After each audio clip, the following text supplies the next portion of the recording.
right, the game of the week. This is called Fact or Fodder. Okay. Disney Plus. Here's how you play. I'm going to give you the title, year, and plot of something that you could find on Disney Plus. You have to tell me if this is an actual movie that is on Disney Plus, or if it's something that I just made up. You get 10 points for every correct answer. If you need additional fun facts to help you decide, I have them, but then your correct answer is only worth 5 points and not 10 points. And when I win, I get... You never get anything except the joy of winning. We need to change that. I'm going to make this also easier for you. You only need 60 points to win this one. So this is from 1998. This is me making the Mickey. Okay. I get it. This is from 1998. Okay. Dog therapist Jack Morgan discovers a psychic connection between himself and the canine companion of a wealthy businessman. But when the millionaire dies and leaves his fortune to the dog, Jack will have to use his psychic abilities to save the fortune and solve a murder. This is You Lucky Dog. True. Fact. That is correct. I've watched this movie. Starring Kirk Cameron and his wife, Chelsea Noble, as well as James Avery from The Fresh Prince of Bel-Air. This is actually the second official DCOM ever under the title Disney Channel Original Movie. Yeah. Do you know... the first one is? Yeah, do you know the first one? Is it Wish Upon a Star? It is not. Oh. The first one was Under Wraps. Next movie. Okay. From 1959. Darby O'Gill is a wily old codger and the former caretaker of Lord Fitzpatrick's estate.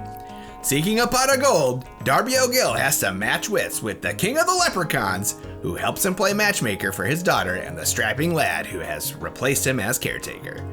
This is Darby O'Gill and the Little People from 1959.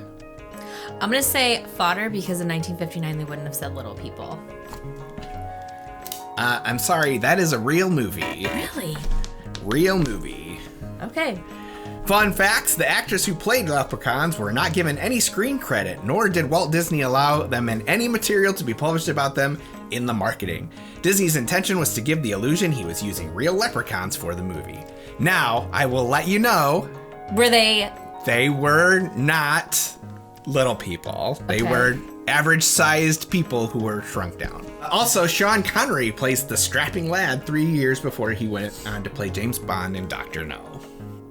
This next one's from 1984. Little Ellie Taylor is a farm girl passionate about bovine rights. To show the country that cows are just as important as people, she mounts a successful write-in campaign to get her dairy cow Bessie elected as President of the United States. From 1984, this is Commander-in-Beef. False. Fodder. That is correct. Commander-in-Beef? Yeah. Yeah. Is that really that far-fetched, though? It's too clever for 1984. Okay. Sorry, 1984. We had already had Star Wars by that point. Star Wars had this entire trilogy by 1984. Your fun facts for this fake movie was that it starred Fairuza Balk. Right before Return of Oz, Fairuza Balk, you would probably maybe know her best from The Waterboy or... I don't know who that is. Or The Craft. Did you ever see Return to Oz? It's nightmare fuel. No. Okay, and then it was partially funded by the National Pork Producers Council in an effort to deter young people from eating beef. Oh. Next movie. From 2011. To win the title of Blossom Queen, a school popularity contest, high school diva Dylan permits a film club geek classmate Josh to record her popular life, but the film starts documenting her decline instead. This is Geek Charming. Fodder? Sorry, that's Fact from 2011 that stars Modern Family's Sarah Hyland and Jimmy Bellinger, who you'd know best as Artie from Liv and Maddie. Oh, fun. No, I don't remember that at all. Sorry. Cast and team. This one's from 2003. Eddie is a baseball prodigy. His dad's the coach, his best friends are his teammates. But will he strike out with them all if he trades in his glove for an oven mitt to swing for the fences in a cooking competition? From 2003, this is Eddie's $1 Million Cook-Off. Fact? That is fact. Starring as one of Eddie's friends, we've got That's So Raven's Orlando Brown. Rose McIver is in this. You know her from those Netflix Christmas princess movies. Or you know her from iZombie. Yeah. Mm-hmm. Okay. And then Bobby Flay is in it as Bobby Flay. Well, I mean, 2003, that would have been like... Peak Bobby Flay. Yeah. Mm-hmm. This is 1958. Okay. The town of Scoopsville was founded on one principle. Everyone loves ice cream. But when a high school reporter discovers that the ice cream at the local soda shop is turning her classmates into a bunch of squares, she'll need to expose the evil company behind it, even if it means collapsing the local economy. From 1958, this is The Ice Cream Scoop. Fact? Again, you could ask for additional facts. Is it a fact? No, I made that up. Okay. I should have known. What? Anyway. Starring Debbie Reynolds and Annette Funicello. The ice cream used in production was made out of mashed potatoes and a food dye that is banned in most countries. Except America. All right, next one from 1969. Beach bum Teddy is in danger of being shipped off to military school unless he wins the Wacky Waves surfing competition. Wacky Waves surfing competition. But he'll have some help when he discovers a laid-back creature who loves to hang 10. This is Surf's Up Sasquatch. Fodder? Yes, correct. I made that one up. Okay. At first it was like a bit Cadet Kelly. Starring Kurt Russell and Barry Williams, better known as Greg Brady. Surf's Up Sasquatch. The Sasquatch suit was covered in yak hair, and when it got wet would weigh over 200 pounds. Production during the final surfing scene took 2 months to complete because the actor inside the suit was continuously plagued with exhaustion. You worked really hard on this. I worked very hard on this. Okay. 1971. Research scientist Professor Dooley takes home a duck from his research laboratory as a pet for his son, but soon finds out that it lays golden eggs. This is $1 Million Duck. True? It is true. It's one of only 3 movies that Gene Siskel walked out of. Who's Gene Siskel? Like Siskel and Ebert. Oh, shoot. The others being 1980s horror film Maniac and the 1996 comedy Black Sheep. Okay. Wow. Sorry, Disney. 2004. Okay. Maddie Dolan is tired of being labeled a Navy brat. But while on a take your kid to work trip aboard her father's naval vessel, 9/11 happens, and the ship is ordered into combat mode. This is Tiger Cruise. Fodder. Disney would not touch that.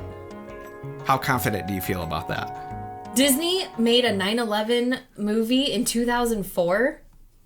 3 years, like, we're fresh. Starring Hayden Panettiere, Bill Pullman, Jeanette McCurdy's in a scene, Chris Ellis from Amelia 2.0 is in it, and one of the Mighty Ducks is in it. Which one? The cowboy one. Okay. Whoa, dude. It's one of only 3 DCOMs to bear a viewer discretion warning at the beginning of the film. The others being Don't Look Under the Bed, that had scary images, and Wendy Wu Homecoming Warrior, which was violence. Yes, I know. Dang. Yeah, the Tiger Cruise, they're called Tigers. They're like the kids of, or relatives of people on the boat. So it's like all the people in the Navy that are on the aircraft carrier, they have like family members come, kids or parents or whatever. And then while on the boat, like in the middle of it, And where's the boat located? It's like in the water. Like they're out in the ocean. Okay, and then 9/11 happens. I think they might be near Pearl Harbor when this happens. Okay, and then 9/11 happens. Yes. And then what do they do? They go into like panic mode and like all hands on deck. To do what though? In case, just like organizing in case they need to go do military things. The children? No, the children, they get like put in a room and they're not allowed to talk to their family members because the family members are off doing like their work. But Hayden Panettiere keeps sneaking out to go talk to her dad. And then it's, yeah. So this was on the Disney Channel? Yes. And I do not remember They this. promoted it like it was just any other Disney Channel movie. I don't. Did they end up like pulling it? Is it still on? No, yeah, it's on Disney Plus. I don't remember that at all. It was partially funded by the Navy. I do think it was to like get young people to like think the U.S. military complex is something to be pumped about. It was probably like a recruitment tactic. Yeah, it's like Top Gun. We're like fresh in a war. Yeah. Jesus. Okay. Yeah. Okay. I thought it'd be fun to end on a 9/11 movie, and I was right. 9/11 is not a laughing matter. I said you needed 60 points to win. Let's see how you did. 10, 20, 30, 40, 50. I'm sorry, you lost. Well, I disagree. Well, look, do it again. you had the opportunity to ask for additional help, and you never cashed in on that. So, okay. you never asked for my fun facts about Tiger Cruise. And clearly I had many. Thanks for watching. If you're like us and you love Disney and Universal, make sure to check out the Big Thunder podcast, the wildest podcast in the wilderness. There's new episodes every week, and we're always playing fun but ultimately stupid games. We'll see you next time. And enjoy the ride.